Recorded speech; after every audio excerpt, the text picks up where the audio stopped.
Rain hammered against the concrete walls of Naval Base Coronado as dawn struggled to break through a bruised sky. The hangar lights flickered awake, casting long, sterile shadows across the floor where rows of recruits stood, boots aligned, backs straight, and eyes forward. The sound of rain mingled with the distant hum of turbines and the sharp bark of instructors. It was another morning of drills, sweat, and relentless order, where weakness had no place. At the far end of the hangar, mops squeaked softly against the wet floor. A janitor moved quietly among the chaos, his gray uniform blending into the dull surroundings. His name tag read, E. Miller. Most never bothered to learn his first name. To them, he was just the man with the mop, the ghost who appeared after hours to clean what others left behind.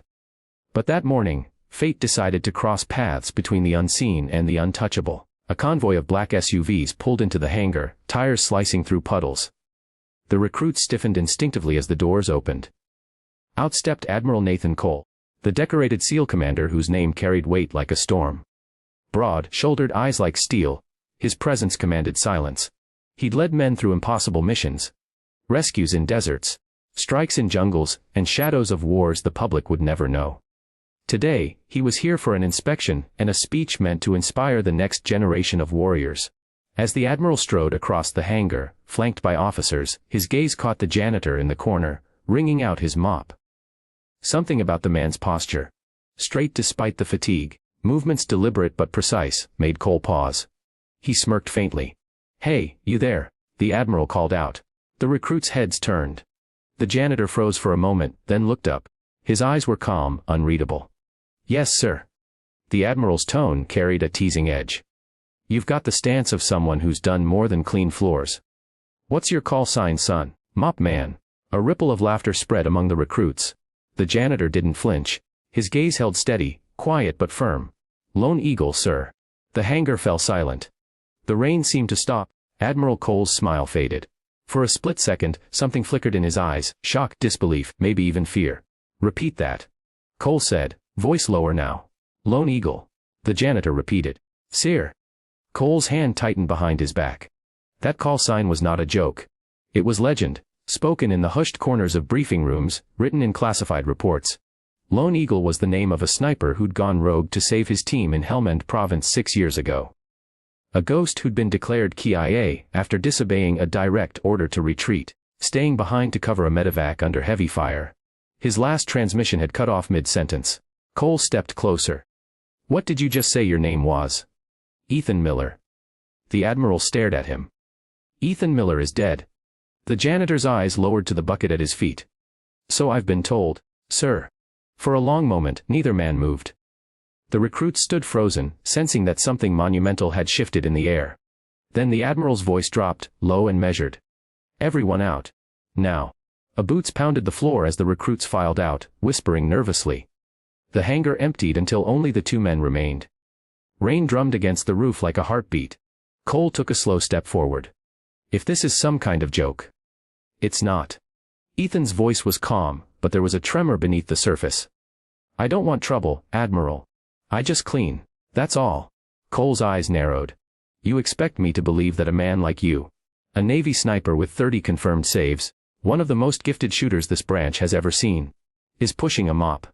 Ethan shrugged lightly. "It's honest work." The Cole studied him. The face was older, thinner, lined with quiet grief, but it was unmistakable. The scar running from his temple to his jaw was the same. The man standing before him was the ghost of Helmand. Lone Eagle. The one they'd lost and buried with full honors. The Admiral exhaled slowly. "Where the hell have you been?" Ethan's hand tightened on the mop handle. "Trying to forget."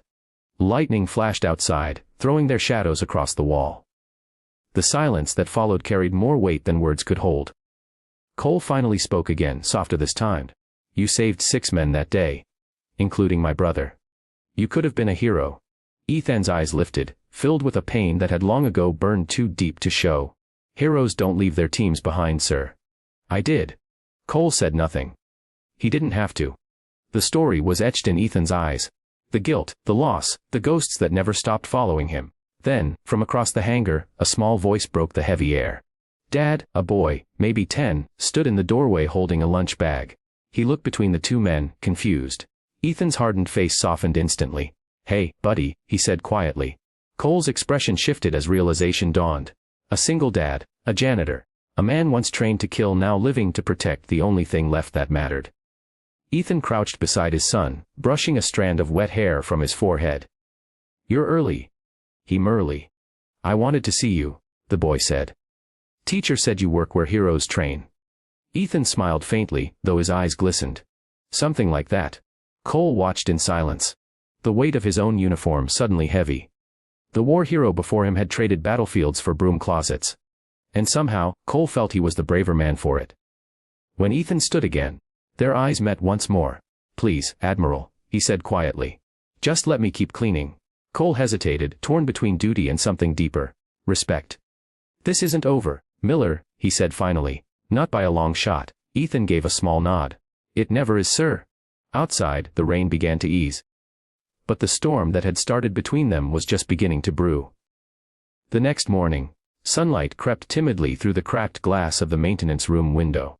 Dust floated lazily in the golden beams, settling over old brooms, rusted lockers, and a single framed photo that sat on a shelf.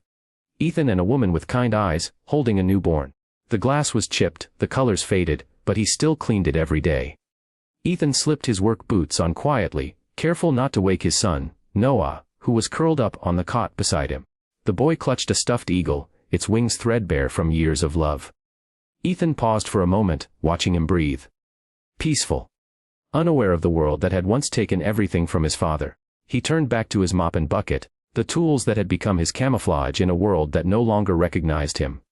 The uniform he once wore, the gear, the rifle, the insignia, had been replaced by the gray fabric of anonymity. It was safer this way. No medals, no salutes, just silence. But silence was fragile. And Admiral Cole had cracked it. By midday, Ethan was scrubbing the floor outside the officers' lounge when two men in dress blues approached. They didn't smile. "Miller," one said sharply, "the Admiral wants to see you. Now." Ethan straightened, wiped his hands on his uniform, and followed them down the corridor. Every step echoed like an old memory. The smell of gun oil, the sound of drills, the cadence of orders. All ghosts of a life buried under layers of regret.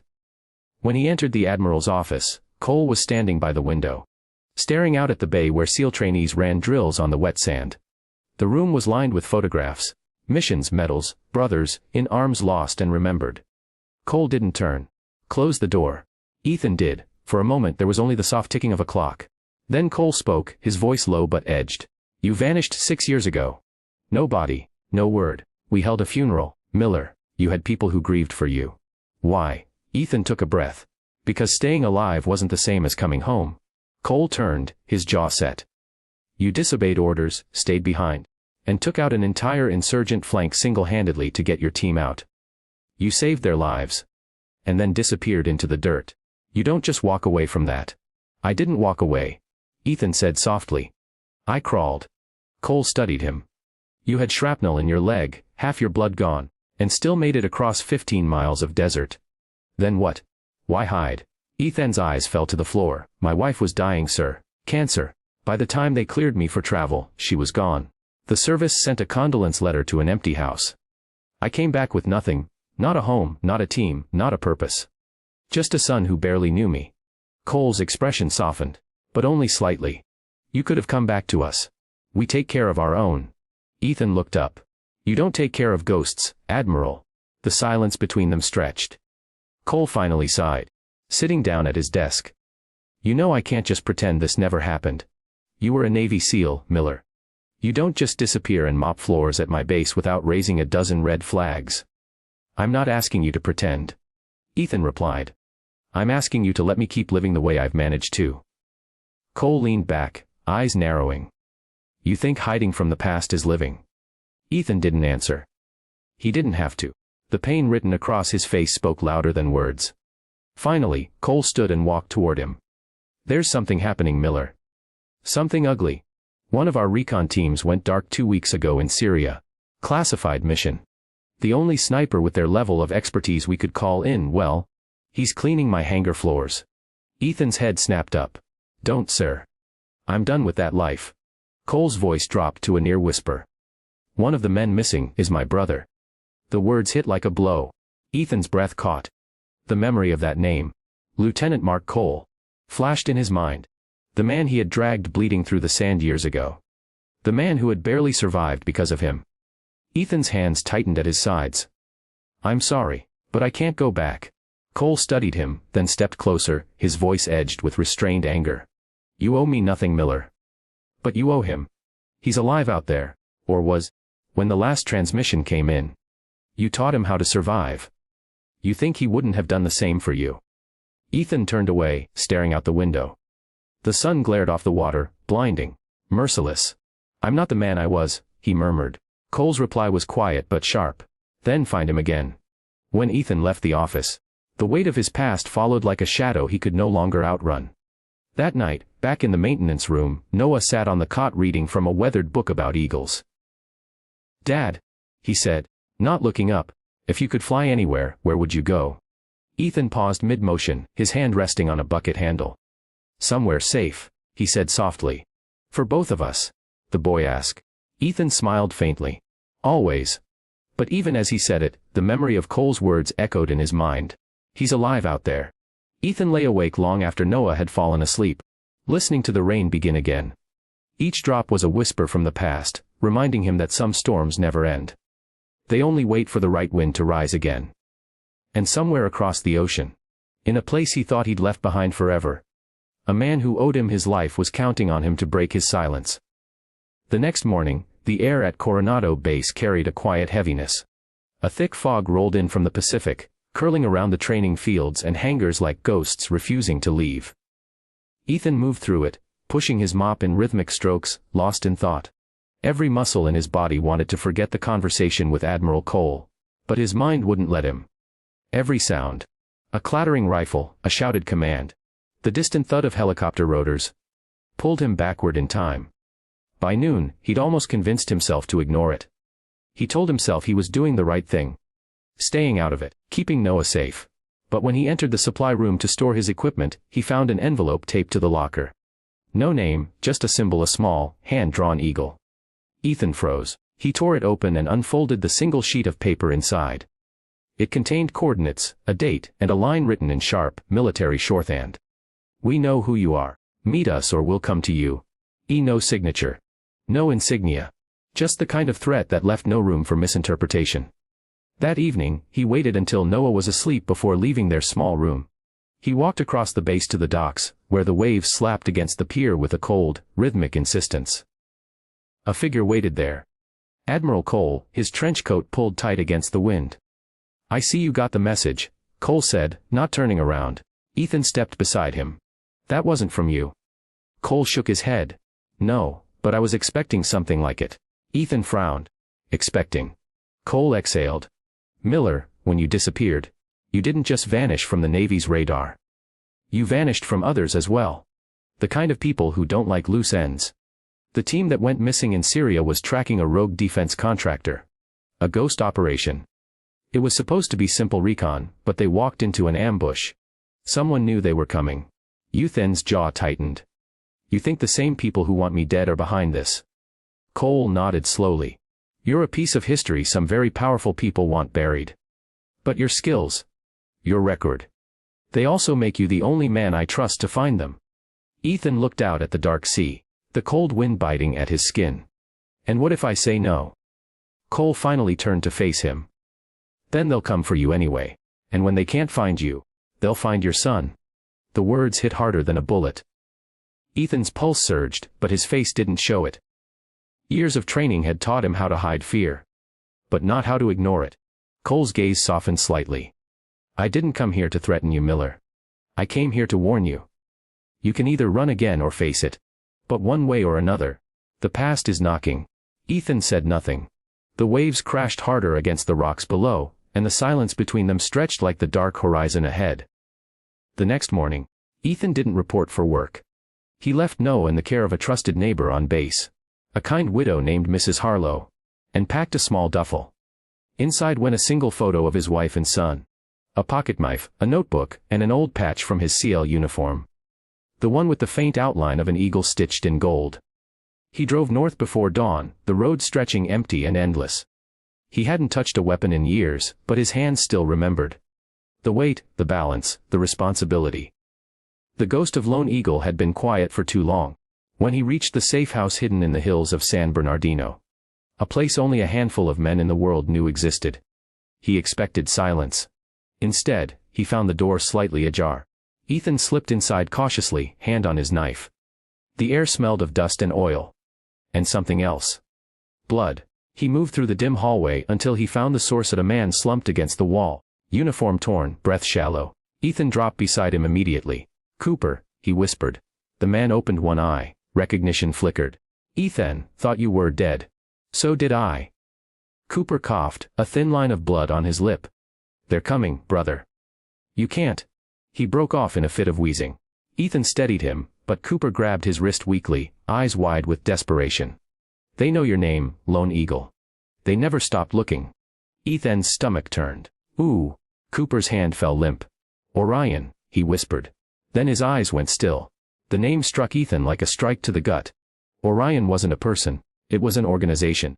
A shadow network formed out of disbanded military contracts, mercenaries who'd turned private, loyal only to profit. The same people responsible for the ambush in Helmand. The same ones who'd left him to die 6 years ago. He stood slowly, pulse pounding in his ears. The fog outside had thickened, the world shrinking to gray. He looked down at Cooper, one of the few men he'd trusted, and whispered, "You shouldn't have come here." He checked the man's pockets, finding a data chip wrapped in tape and marked with the same eagle symbol. He slipped it into his jacket, his heart heavy. As he turned to leave, headlights appeared through the fog. Approaching fast. Ethan's instincts took over. He ducked behind the porch as a black SUV skidded to a stop in front of the house. Doors slammed, boots hit gravel. Voices shouted orders.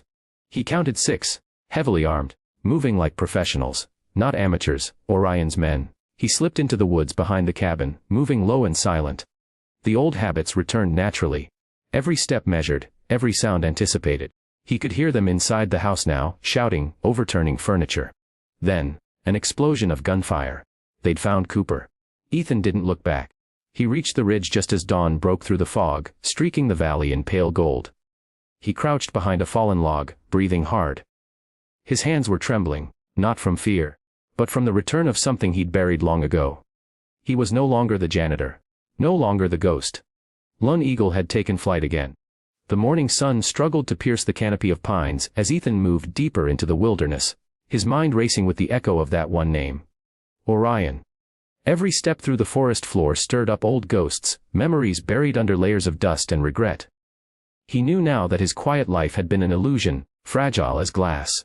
The enemy he thought he had escaped was alive, organized, and hunting again.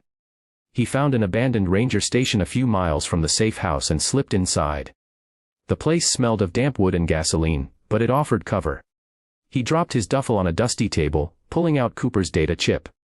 It was small, no bigger than a fingernail, but it felt heavier than any weapon he'd ever carried. He pulled out a battered laptop, an old military issue he'd kept hidden for years, and slid the chip into the port. The screen flickered, then revealed encrypted files, mission logs, surveillance photos, and a single folder labeled, Project Orion. Ethan clicked it open. The first document made his breath hitch. It was a roster, dozens of names, many familiar. SEALs, Rangers, contractors, some marked KIA, others missing, and one line near the bottom made his blood run cold. Elt Mark Cole. Status E. Captured. There was a timestamp from only 3 days ago. He scrolled further. Embedded in the files was a transmission log, fragments of radio chatter intercepted before the recon team vanished. Among the static, one voice was faint but unmistakable. "Lone Eagle, if you're out there, they found us." The transmission cut off. Ethan leaned back in his chair, staring at the screen, his pulse pounding in his ears. The men who had once hunted him had taken Cole's brother. The man he owed his life to. And were baiting him to return. He closed his eyes for a moment, exhaling slowly. He didn't want this fight. He didn't want to reopen the scars that had barely begun to heal. But some wars don't end. They wait for you to stop running. When he opened his eyes, they were no longer tired. They were focused. That night, the forest hummed with the low growl of a passing drone. Ethan crouched behind a fallen tree, watching its red light sweep through the trees. He moved silently, calculating angles, escape routes, wind speed. He knew the patterns. He'd flown these same drones once. Orion was closing in. He needed to disappear before they found him. But he couldn't do it alone. He drove through the night toward an address that had stayed in his memory like a scar. An old friend's garage on the outskirts of San Diego. The place looked abandoned. But the moment he killed the engine, a voice barked from the shadows. "Hands where I can see 'em."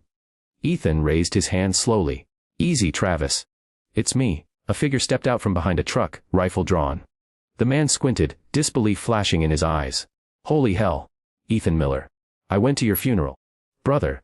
"Yeah," Ethan said quietly. "A lot of people did." Travis lowered the rifle and stepped closer, shaking his head. "You've got some nerve walking in here like that. Thought you wanted to stay dead." "I did," Ethan said. "But something's come up." They sat inside the garage, the hum of old fluorescent lights above them. Travis poured coffee, eyes still studying Ethan like he was seeing a ghost. "You know they've been looking for you, right? Word is, Orion's resurfaced. Took out 2 of our guys overseas. Clean hits. Professional." Ethan nodded. "I know, they've got Cole's brother." Travis cursed under his breath. "Figures. You always had a way of getting tied up in impossible things." "I need a weapon, comms gear, maybe satellite access," Ethan said. "You still got contacts?" Travis raised an eyebrow. "That depends. You planning to start a war or finish one?" Ethan met his gaze. "Just end it." Travis hesitated, then disappeared into a back room. When he returned, he dropped a duffel on the table. Inside were tools of an old trade. A silenced rifle, sidearm, and a handful of compact grenades. Ethan's hands hovered over them, uncertain. "It's been 6 years," Travis said quietly. "You sure you still know how to do this?" Ethan gave a faint, humorless smile. "It's like breathing. You forget why, not how." He spent the next hour loading the gear, checking every bolt and chamber. The sound of metal sliding into place brought back muscle memories he wished he'd forgotten. The scent of oil. The feel of the trigger against his finger, the cold weight of duty. As he worked, Travis leaned back, watching. "You ever think about Noah when you do this?" Ethan paused, his expression tightening. "Every second." Travis nodded. "Then make sure whatever you're about to do gives him a father to come home to. Not another folded flag." Ethan said nothing. He zipped the duffel shut, slinging it over his shoulder. "If I don't come back, promise me you'll watch out for him." Travis frowned. "Don't talk like that. Promise me." After a long pause, Travis nodded. "Yeah, I've got him." Ethan gripped his shoulder. "Thanks, brother." He walked out into the night, the duffel heavy on his back. The moon hung low, silver and distant. The same moon that had once watched him through the scope of his rifle in deserts far away. He climbed into the truck, pulled out onto the empty highway, and didn't look back. Behind him, in the garage, Travis stood in silence. Then he pulled out his phone, hesitating before making a call. A distorted voice answered. "Is it him?" Travis swallowed hard. "Yeah. Lone Eagle's back in play." "Good," the voice said. "Keep it that way. We'll take it from here." The line went dead. Travis stared at the phone, guilt creeping up his throat. "I'm sorry, brother," he whispered. But somewhere deep down he knew. Ethan Miller wasn't the kind of man you trapped. He was the kind you unleashed. And once Lone Eagle was airborne, nothing on earth could stop him. The road to redemption is never straight. And for Ethan Miller, it twisted through darkness. The next 48 hours blurred into one long, silent operation. He moved like a ghost, tracing leads through abandoned safe houses, black market channels, and encrypted transmissions left behind by Cooper. Each breadcrumb led him closer to the heart of the storm. Project Orion. By dawn on the 3rd day, Ethan stood on the edge of a desolate airstrip in northern Nevada. The dry wind howled across the tarmac, whipping at his jacket as he watched an old cargo plane idle on the runway. He'd bribed a former CIA pilot to fly him into the Syrian desert under the radar. No manifest, no questions. Just danger. The only companion he'd ever truly known. The pilot, an old man with a cigarette tucked behind one ear, glanced at him. "You're sure about this? Once we lift off, there's no coming back." Ethan checked his rifle, his expression calm. Wasn't planning on coming back. The engines roared to life, and the plane rose into the bleeding red dawn. As the ground disappeared beneath him, Ethan stared out the window, his reflection faint, ghost-like. He thought of Noah. Of the promise he'd made, always. It echoed in his mind like a vow carved into stone. Hours later, the desert stretched below. Endless, brutal, familiar. He felt the old rhythm return. The heat. The dryness in his throat. The silence that came before death. The pilot pointed toward a ridge. That's your drop zone. 2 clicks from what's left of their outpost. Ethan nodded, tightening his gear. I'll find him. He parachuted into the wasteland under cover of dusk, landing hard against the sand. The air was hot, stinging with grit, but it felt like home. The kind of home built on instinct and survival. He moved swiftly, staying low, every step measured. The Orion compound came into view just before nightfall. A fortified facility carved into the remains of an old mining operation. Floodlights swept the perimeter, and sentries patrolled with precision. He counted at least 15, maybe more. Inside, he could hear faint mechanical sounds. The rhythmic thrum of machinery and, beneath it, the muffled cries of captives. He found a ridge overlooking the compound and set up his scope. The lens brought the world into sharp focus. Guards, cameras, doors, shadows. He breathed steady, eyes narrowing. There, in a dimly lit cell near the west wall, a man sat chained to a pipe, head bowed. Even from a distance, Ethan recognized the shape of his shoulders. Mark Cole. He whispered. He scanned the rest of the area, calculating distances, routes, weak points. The tactical part of his brain, the one he'd tried so hard to bury, came alive again. He counted seconds between guard rotations. Noted the blind spot near the generator. The gaps in infrared coverage. Within minutes, a map had formed in his mind. Clean, precise, lethal. The night deepened. Wind howled through the rocks. Ethan waited until the guard switched shifts, then moved. He slipped through the sand like smoke, silent and invisible. His knife was his first weapon. Quick, quiet, merciless. One guard fell near the gate, another by the power box. He dragged their bodies into the shadows. When he reached the west side, he cut the generator. The compound plunged into darkness. Shouts erupted. Flashlights cut through the night. But Ethan was already inside. He moved through the corridors with surgical precision.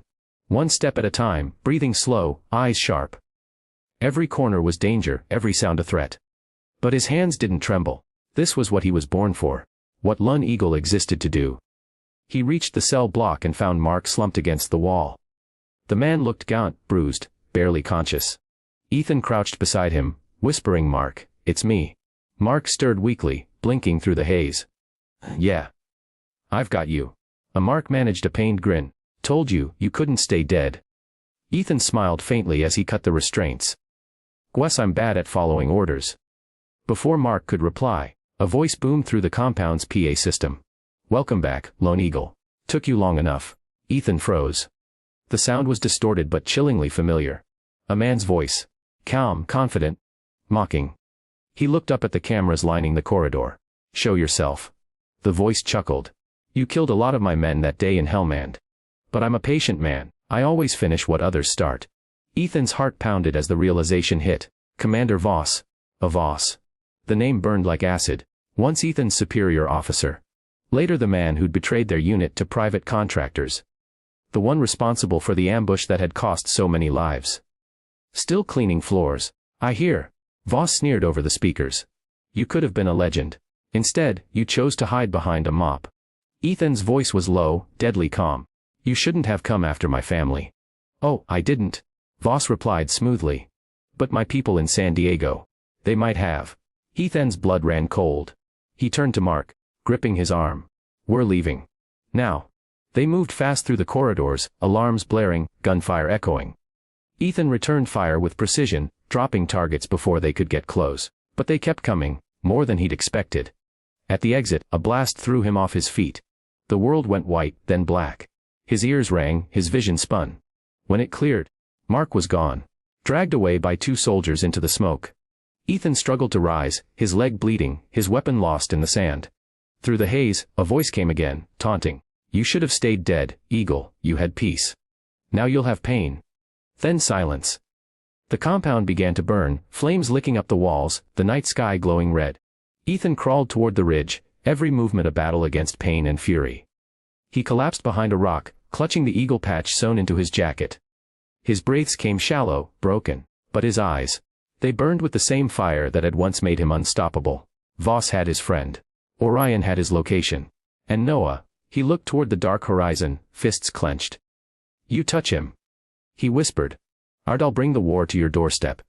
The eagle on his jacket glinted faintly in the firelight. Wings spread, unbroken. For the first time in years, Ethan didn't feel like a ghost, he felt alive. And Lone Eagle was about to hunt. The world burned behind him as Ethan limped through the desert night, the orange glow of the Orion compound fading into the horizon. Smoke rose into the dark sky like a dying signal flare. Every step felt like dragging the past itself, heavy, relentless, but he didn't stop. He couldn't. By dawn, he'd found cover among the dunes, patched his leg with a torn strip of fabric, and checked the tracker he'd planted on Mark during the rescue attempt. The signal pulsed faintly, alive, but moving fast, toward the coast. They were transporting him out. That meant one thing. They were headed back to U.S. soil. Ethan clenched his jaw. Orion had crossed a line. This wasn't a battlefield anymore, it was personal. 3 days later, back in San Diego, the base was on edge. Admiral Cole stood in his office, eyes locked on a glowing map. They've breached U.S. airspace with a private jet registered under a shell corporation, he told his aide. Destination: a decommissioned naval yard near Long Beach. He turned toward the window, his face grim. And Miller's not answering any channels. Outside, rain lashed against the glass. The same way it had the day they met. Cole didn't know that, at that very moment, Ethan was already there. Moving like a shadow through the skeletal remains of the shipyard. Thunder rolled over the Pacific as Ethan crouched behind a rusted container, binoculars scanning the yard. He could see them, a dozen armed men unloading crates under floodlights. And between them, bound and bruised, was Mark Cole. A black SUV pulled up and a tall figure stepped out, Commander Voss. His face was older, harder, but his eyes were the same, cold, calculating. Voss barked orders at his men, then turned toward Mark. Your brother's been very cooperative, he said. He told me all about your dear Admiral. About Lone Eagle. Mark spat blood. You'll never break him. Voss smiled. Oh, I don't need to. He'll come to me. Ethan lowered the binoculars, heart pounding. He already has. He reached into his pack, pulling out a small drone. With a few taps on his phone, he sent it humming silently into the air, circling above the compound. The feed flickered onto his screen. Targets, movements, weak points. He didn't have backup, and he didn't have time. But he still had something that Orion didn't. Purpose. He slipped through the fence, rain masking his steps. One guard went down before he even saw the knife. Another dropped as Ethan's suppressed shot whispered through the storm. When the first explosion hit, a fuel barrel igniting into fire. The yard erupted in chaos. Ethan moved through the flames, unseen, unstoppable. Voss shouted orders, his men scrambling. Then, through the smoke, Voss saw him. Well, well. Voss called, his voice cutting through the roar. The ghost returns. Ethan stepped into the open, rain running down his face, rifle steady. You took everything from me once, he said coldly. You don't get a second chance. Voss smirked, drawing his pistol. You think you can stop Orion? We're bigger than nations now. You can kill me. But the machine keeps running. Ethan's eyes narrowed. Then I'll break the machine. Gunfire exploded. Ethan dove behind cover, returning fire with deadly precision. Every movement was instinct, every shot deliberate. 2 men fell, then 3. The echoes of war filled the shipyard again, like ghosts reliving old battles. Ethan reloaded. His hand steady despite the blood soaking through his sleeve. He spotted Voss retreating toward the warehouse, dragging Mark with him. Don't! Mark shouted. Ethan sprinted forward, sliding into the warehouse as Voss shoved Mark to the ground and fired. The bullet grazed Ethan's shoulder, spinning him into a crate. He gritted his teeth, pain sharpening his focus. Voss stepped closer, gun aimed. You should have stayed a janitor, Miller. Ethan's gaze locked on the ceiling, on the rusted support chain holding up a massive cargo hook. He smiled faintly. Maybe I should have. He fired once. The chain snapped. The hook fell, crushing the catwalk where Voss stood. The man's gun clattered to the floor as metal groaned and sparks flew. Ethan limped forward, his gun trained on the wreckage. Through the smoke, Voss coughed, blood pooling beneath him. You think this changes anything? Voss rasped. There'll be others. Always others. Ethan crouched beside him, his voice quiet, almost sorrowful. Then they'll learn what you did. Because I'm done hiding. He reached into Voss's coat, pulling out a flash drive. And this ends with me. Voss tried to speak, but the breath left his body before he could. Ethan stared at him for a long moment, then turned away. He cut Mark's restraints, hauling him to his feet. You all right? Mark winced but nodded. You came for me, always, Ethan said simply. They stumbled out into the rain just as Admiral Cole's convoy arrived, sirens flashing. Cole rushed toward them, eyes widening at the sight of his brother. Mark! He grabbed him, steadying him. Then he turned to Ethan. You did it. Ethan looked past him at the burning yard. No sir, we did. Cole studied him, seeing something in his face that wasn't there before. Not the guilt of a man haunted, but the resolve of one reborn. You know, Cole said quietly, you could come back. The Navy could use men like you. Ethan smiled faintly. I think the Navy's had enough of me. Cole nodded, understanding. At least let me help you start over. For your son. Ethan's expression softened. That's the plan. Weeks later, the storm had passed. In a quiet neighborhood outside San Diego, Noah played in a park, laughing as he chased a paper airplane across the grass. Ethan sat on a bench, watching, a faint scar running along his arm, the kind that told stories no one else would ever know. A shadow fell over him. Admiral Cole stood there, hands in his pockets.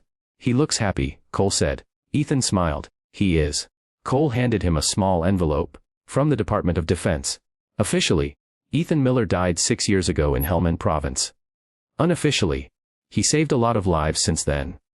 Thought you might want to keep it that way. Ethan took the envelope, nodding. Thank you. As Cole started to leave, he paused. For what it's worth, I don't think you were ever just a janitor. Ethan looked out at his son, the paper airplane soaring high against the blue sky. You're wrong, Admiral. That's exactly what I am. I clean up the messes no one else will. Cole smiled faintly, then walked away. Ethan leaned back on the bench, watching Noah laugh. Free, innocent, unburdened. For the first time in years, the world felt still. He reached into his pocket and pulled out the old eagle patch. The threads were worn, the gold dulled by time, but the wings were still spread wide. He turned it over in his hands, then tucked it away for good. Because some eagles weren't meant to fly forever. Some were meant to land and protect what mattered most.